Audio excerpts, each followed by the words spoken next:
After several challenge matches in Brazil, Grandmaster Gracie found out that the best Japanese jiu-jitsu fighter ever, Masahiko Kimura, was going to be in Brazil.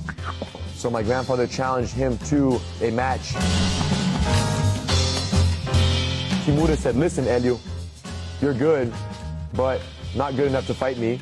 Instead, I'm going to have you fight the #2 Japanese jiu-jitsu fighter, a guy named Kato, and Kato will beat you just as easy as I would. My grandfather fought Kato and choked him out after 6 minutes. So with Kato rendered unconscious, the Japanese champ had no choice but to accept the challenge from my grandfather.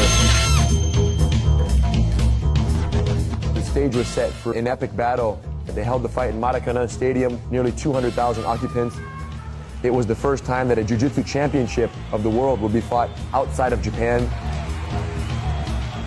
Kimura was so confident of victory, being that he was nearly 80 pounds heavier than my grandfather. He declared in the newspapers that if Gracie could last for 3 minutes without giving up, that he should be declared the winner. The fight was set for 2 10-minute rounds.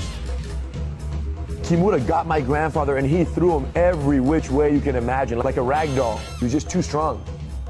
But he couldn't finish my grandfather. He would go for the submission, my grandfather would defend, which was his specialty, survival.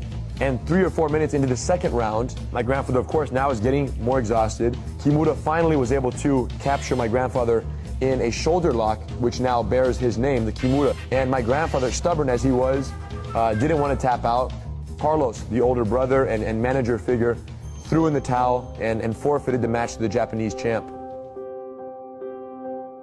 Speaking to my grandfather much later about the fight, I say, Grandpa, what did you think going into the fight? What was your mindset? He said, Henry, I never expected to beat this Japanese champ. I knew he was the best Japanese jiu-jitsu fighter in the world, and if I was going to truly believe in what I do, I had to at least test it against that person given the opportunity. So he knew he was going to lose in front of his whole country, but he still engaged.